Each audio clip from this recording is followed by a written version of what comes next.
This is another episode of the Traditions for the Future podcast.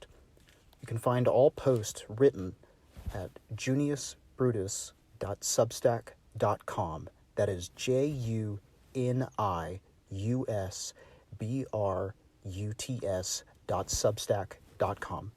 Enjoy the episode. Helios had a son named Phaeton. He loved him so much that he vowed to give him whatever he wished and could not say no. So his son asked to drive his chariot of winged horses across the sky. In terror, Helios begged his son to reconsider and wish something else, but he didn't.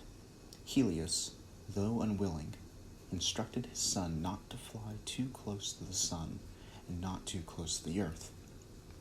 So Phaeton drove that chariot into the sky, but did not ride as his father entreated him.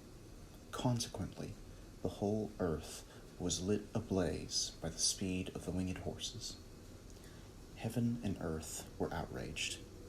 So Zeus struck the flying chariot down, and Phaeton fell. Prudence gathers knowledge as it sees the ignorance within itself. Prudence learns not in part, but in whole. For it may only see dimly now, but desires to see things as they are, face to face. It makes no uninformed decision. It takes a step back to assess the situation and to gather in everything that is happening.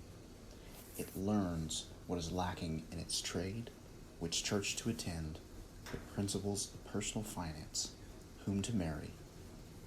Prudence is a virtue of learning. The virtue considers. Once knowledge is gathered, it weighs options, it examines, it sifts through the wheat and the chaff. Prudence lives with an almost prophetic eye as it determines what is good and bad, choice and poor. It sees into the future by playing out the variables. Famously, Napoleon would draw out his every possible attack and the counter by the enemy. Prudence comes properly prepared to the situation with a well-tested solution.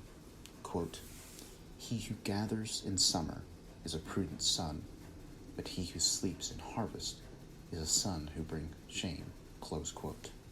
Proverbs chapter 10, verse 5. Prudence and diligence intersect at action.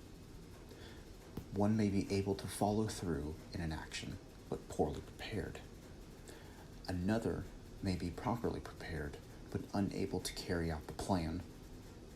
Prudence and diligence must be mingled. Where the consideration has been made, when the options have been weighed, then the execution must occur. For prudence knows the timeliness of the execution, and diligence knows its nature. This is the mother of all virtues, the spring from which they all flow. Prudence is practical wisdom. Without prudence, no man has wisdom, no man has virtue. Embrace prudence.